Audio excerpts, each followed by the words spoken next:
The following podcast is a mass media production. Hi, I'm Josh Galindo. And I'm Krystal Galindo. Welcome to the Going Galindo Rugrats and Renovations podcast. A lifestyle podcast where we will offer our experience and expertise in building real, lasting wealth through renovating and flipping homes. And the chaos that comes with balancing a family of 6, leaving nothing unsaid. Follow our wild ride we call life and apply our lessons to your own journey.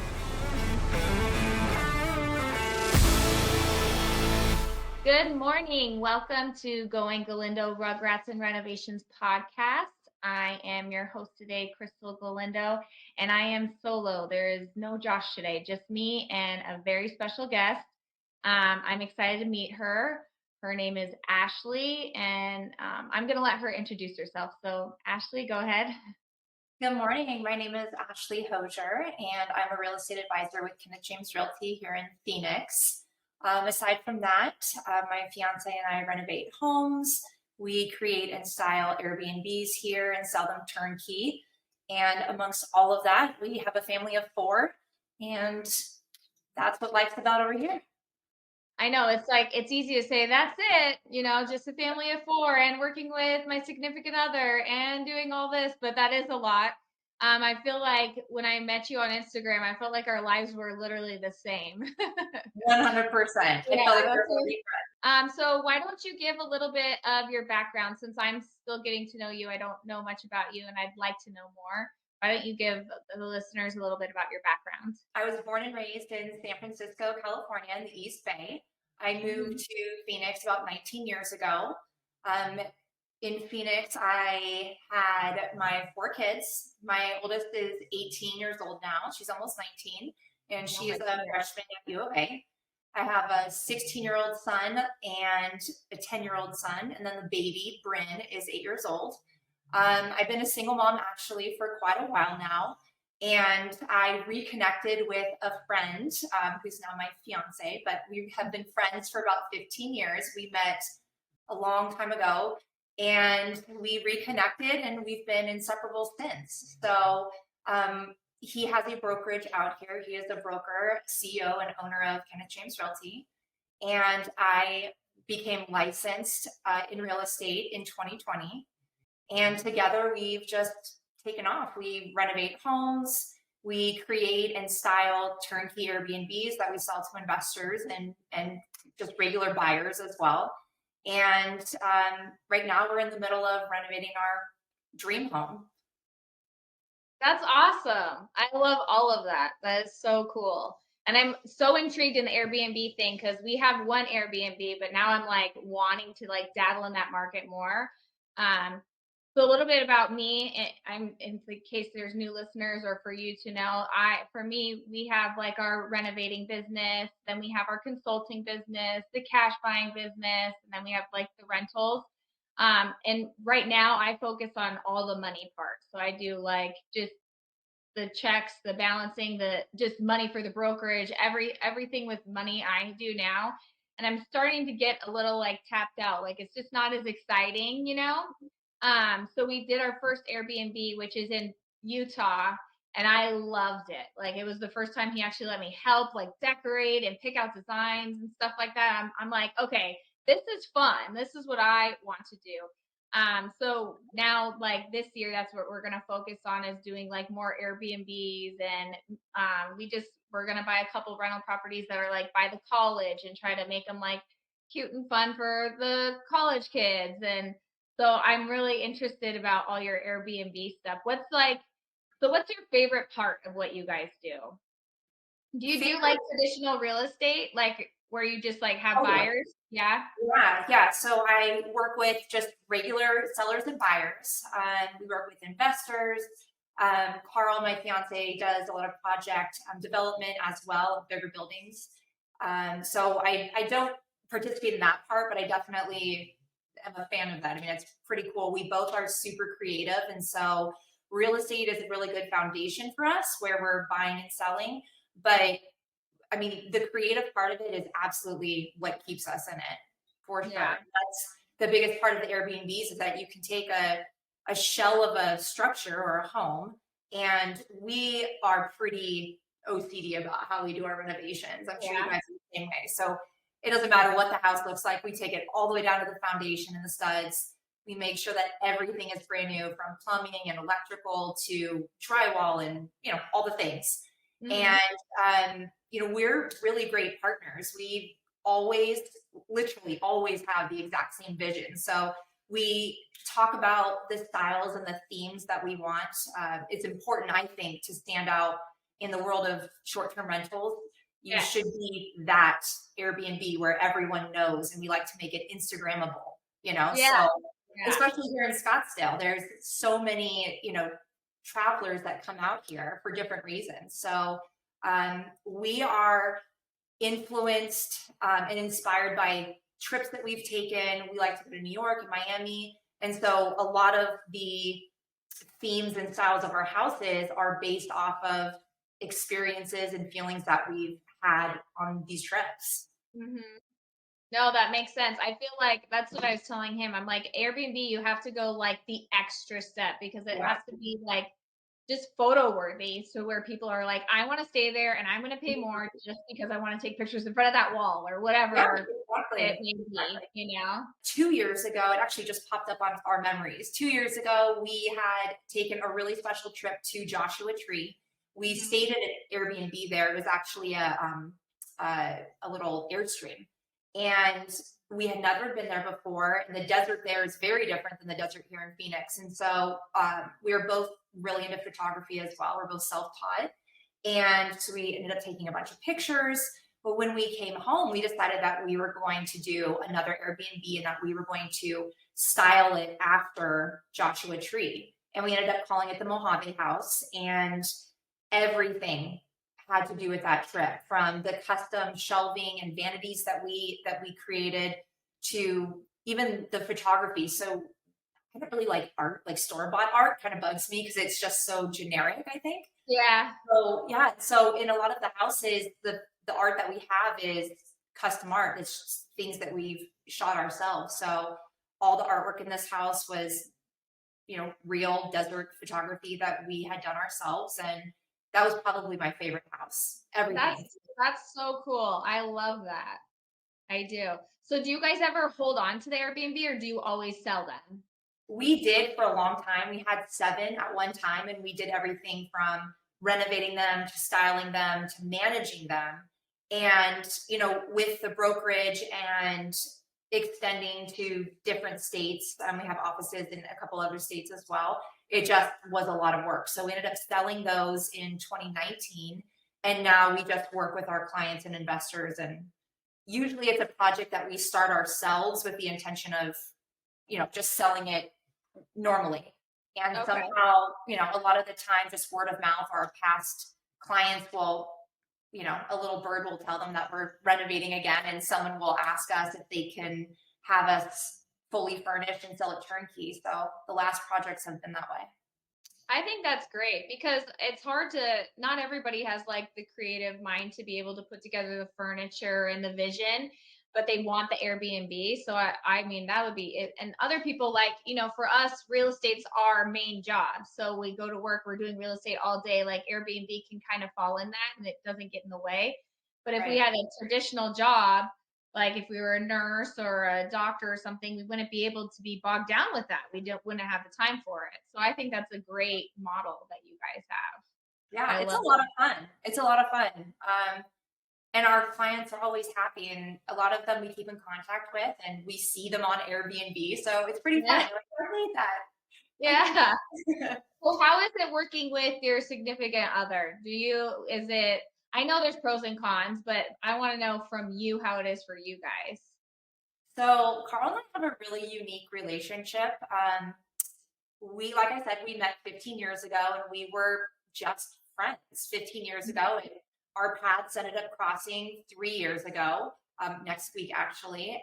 And we have been inseparable. We're best friends, and working with him really is a dream. I mean, we haven't had a single fight. We joke that we're like the same person, just the male and female version. So we vibe together really well. And I'm sure a lot of people probably don't believe that it's that easy, but it really is. It's effortless. And but it is work though still. And Yeah.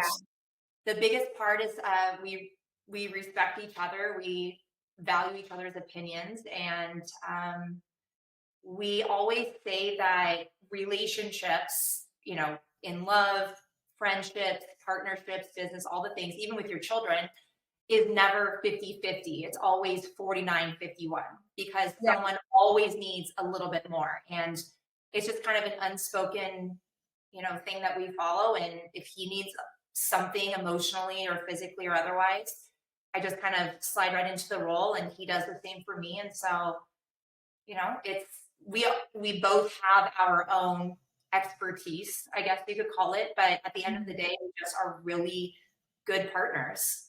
That's awesome. Yeah. So were you in the field before you guys got together? Were you in the real estate field, or did you go into it after you guys got together? Years ago, when I actually Yeah. first met him, I would help him list rental properties on Craigslist, like 15 years ago. That's what we did. And so I would like get them all set up for him, and he would post them. And so that's kind of the funniest story, is that now he's just a full-blown broker with a brokerage. Yeah. But other than that, I had an Airbnb cleaning company. And that's kind of how we reconnected, is that I remember him posting something on social media that his cleaner had quit on Christmas Day or something, and he had gone out there. I'm like, Carl, I have cleaners. Like, I have this whole business. Just let me help you.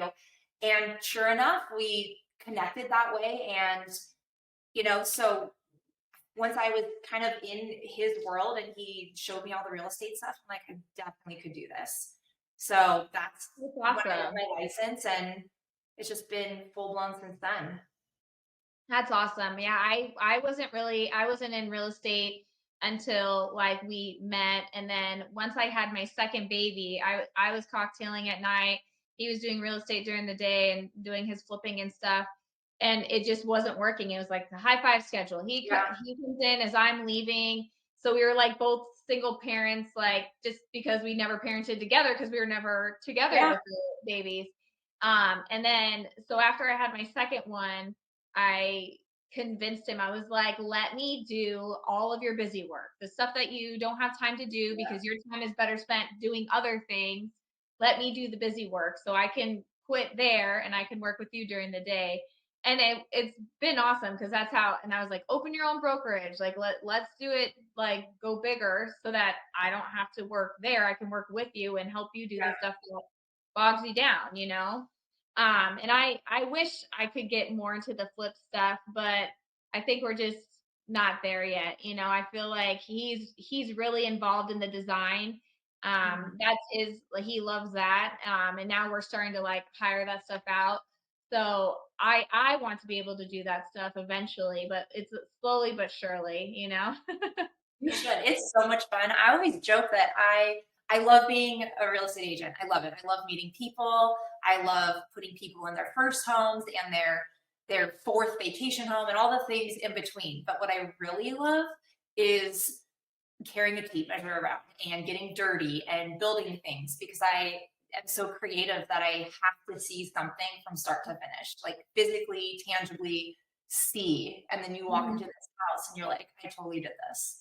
Yeah. So you should definitely push to get into it, because I know, it's right? something for me.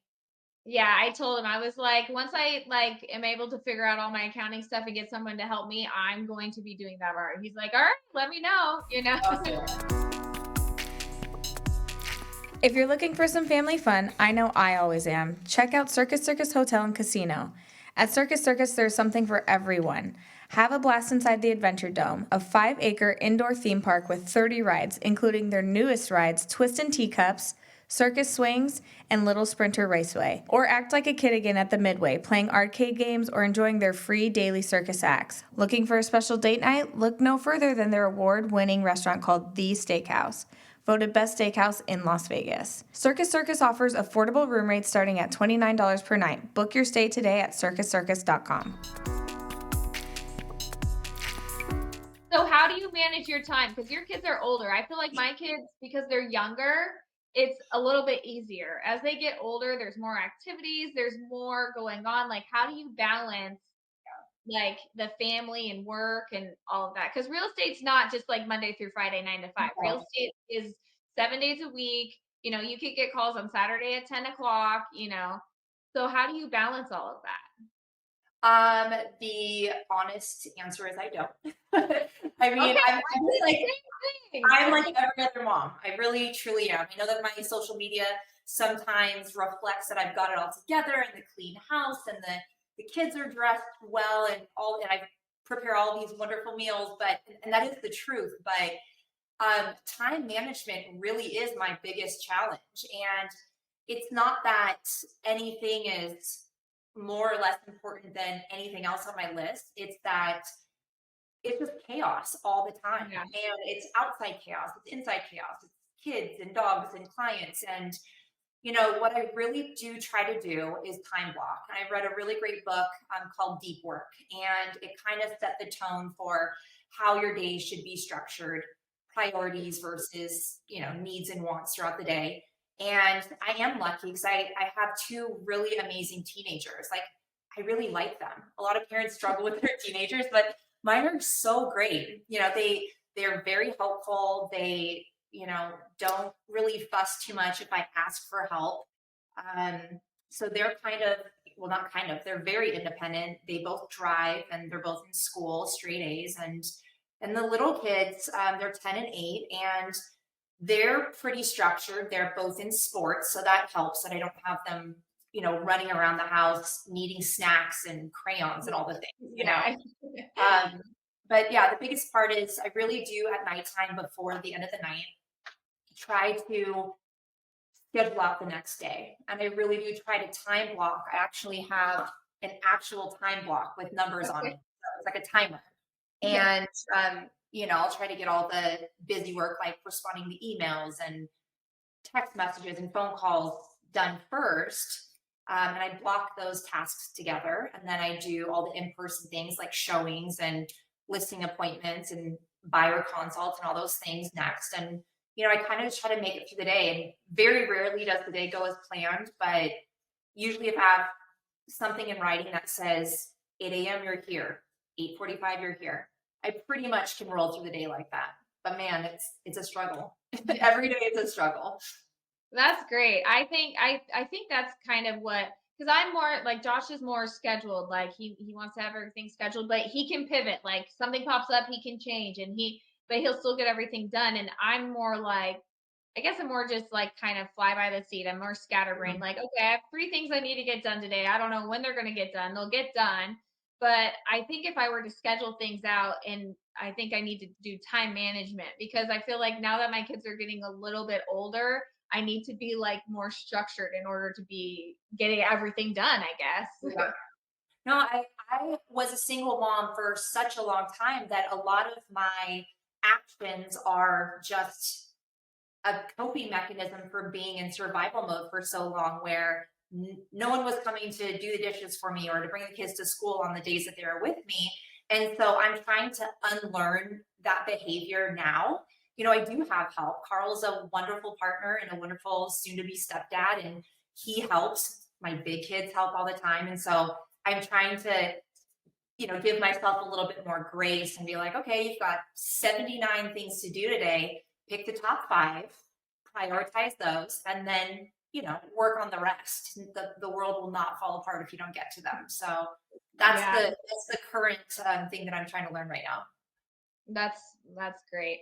I know. I think I might have to read that book. I'm trying to get more into like investing in myself to like make myself better, because I feel like I'm kind of at a plateau. Like after everything that I went through last year, I feel like now I need to just like work and invest in myself, because I've always put myself last. And that's kind of how I got into my situation, is kind of putting myself last, not doing my appointments like I'm supposed to. And so I'll have to look up that book so I can read it, because I definitely need time management and to figure out a balance. I mean, I've learned in the last 3 years, but mostly the last probably 6 months, is it's so hard to put yourself first. It really is. Especially with kids and a husband and all the things. You just want everyone to be happy. And, you know, as much as I love spending time with those people in my family, I have to work out every single day.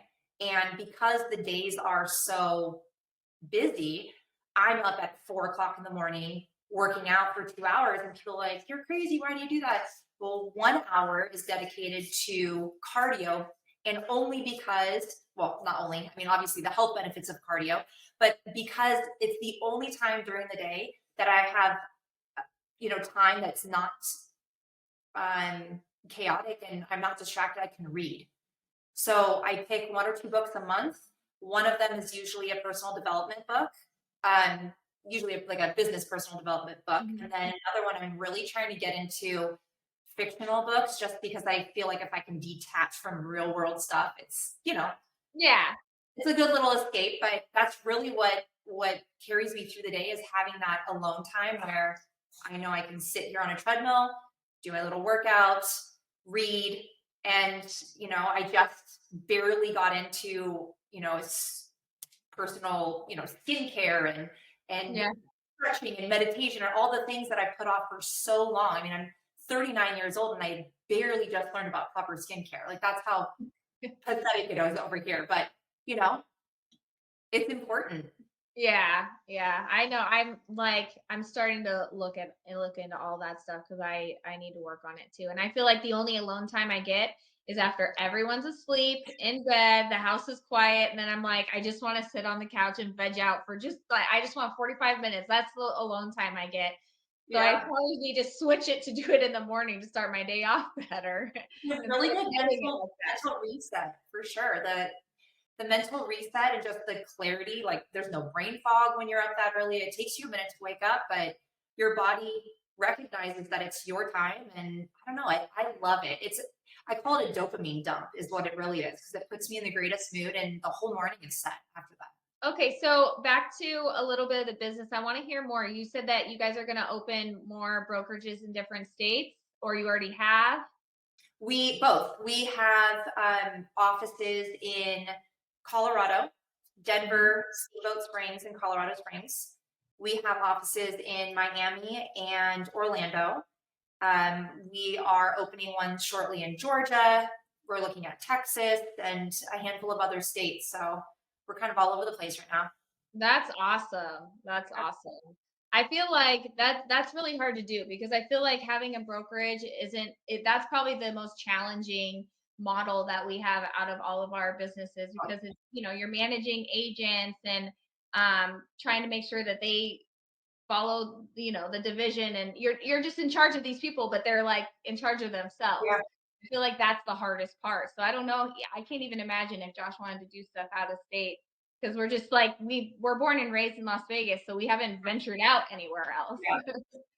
It is. It is a challenge. And I mean, Carl does 99.9% of all the brokerage work. He's the broker, he owns it, he does all the things. And I'm kind of the emotional support in the background.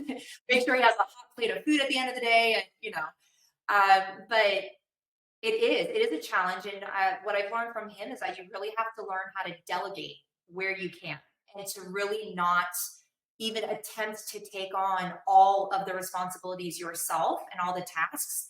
If you can delegate and you trust the people that are doing those, that work for you, then you Mhm. absolutely should, because you will run yourself straight into a wall, and then there's no one to help you out of it. Right. Yeah, no, I get what you're saying. You have to find good people. I want to kind of pick your brain on this a little bit. It's something that I deal with.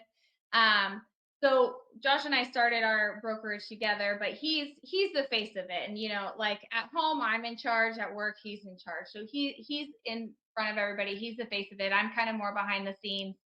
And recently, well, just 3 years ago, we moved to our house, and all of our neighbors like got to know us as a couple, and they thought that I had just like hit the jackpot. Didn't I haven't helped with anything. I kind of just like found the rich guy and I married him and whatever. Like so once they got to know me, they're like, oh, I didn't realize that you were there with before he even started. And I think that I know that not being the face is important to me because I feel like without my emotional support for him, he wouldn't be able to be who he is. Just like I wouldn't be who I was without him being, as big as he is. But how does that do you have that stigma? Do you face any of those challenges?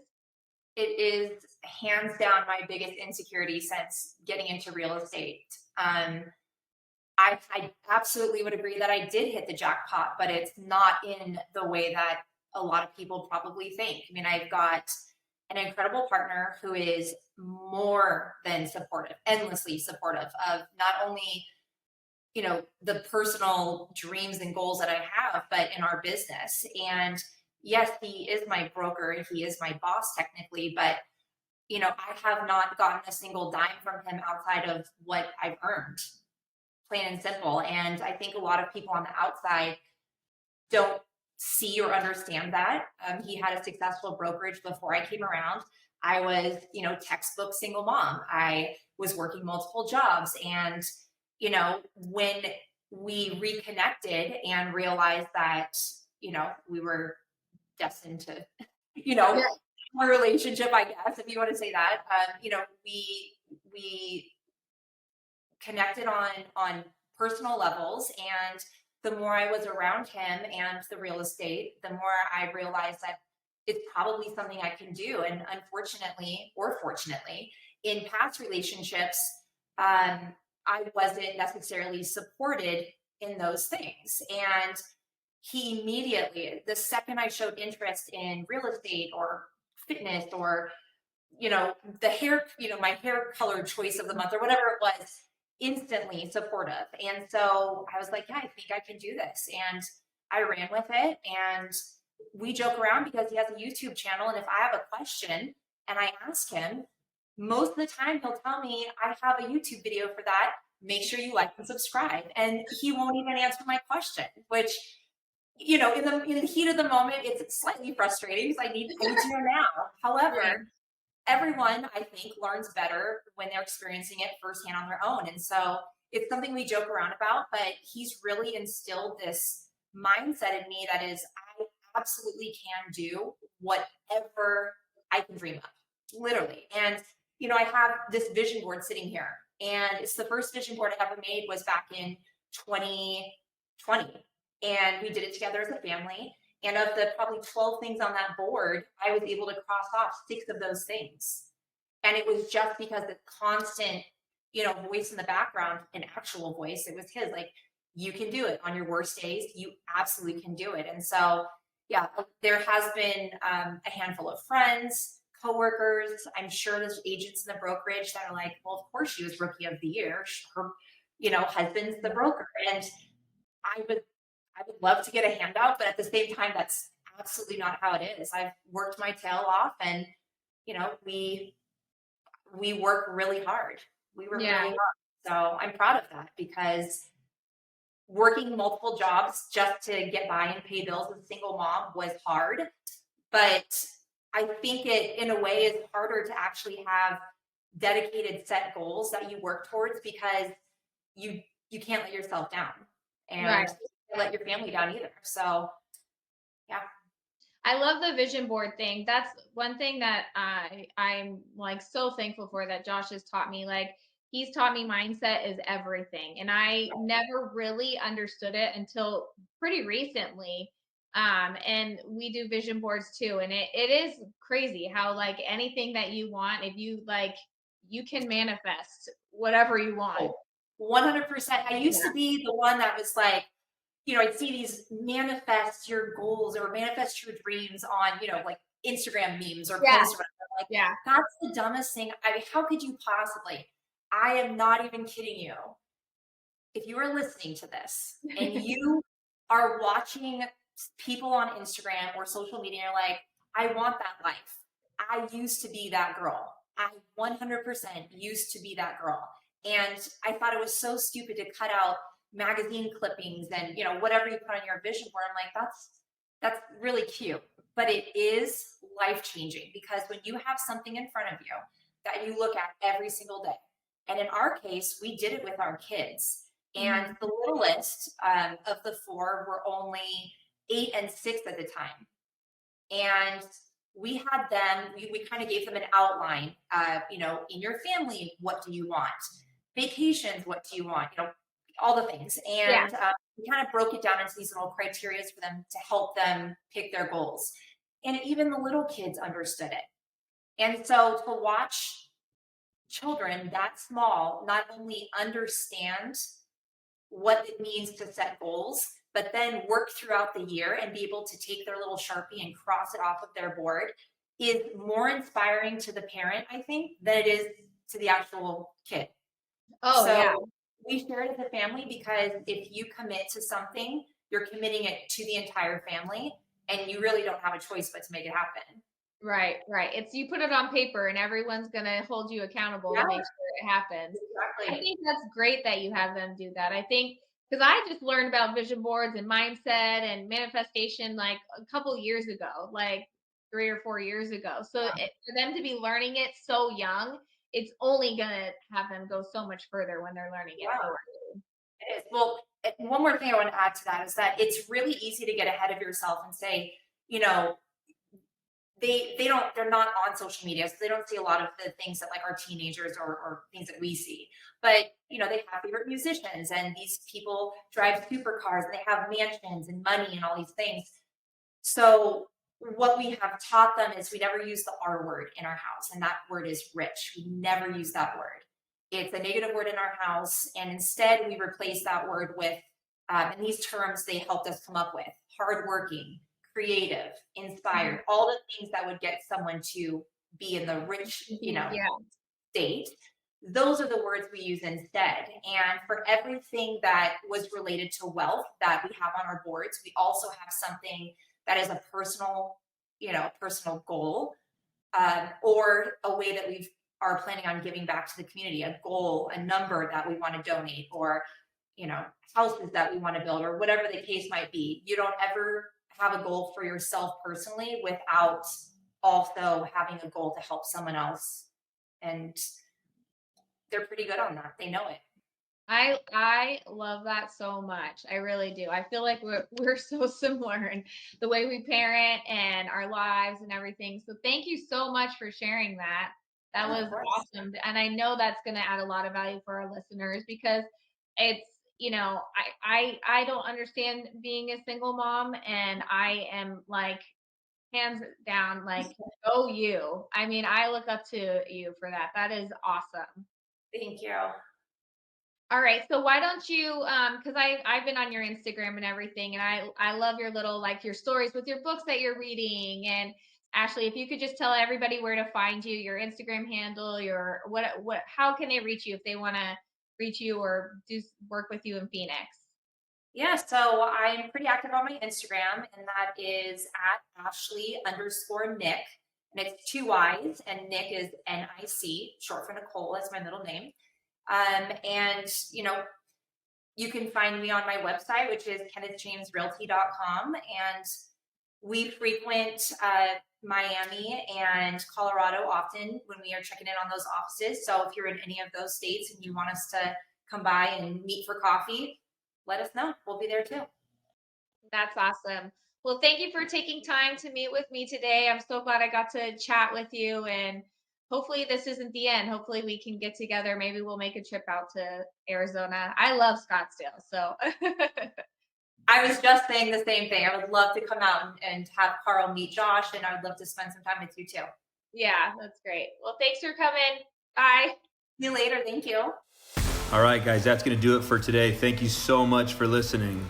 If you enjoyed the show, please rate, subscribe, and share our podcast. You can also connect with us on social media or at GalindoGroupRealestate.com. Until next time, thanks again for listening.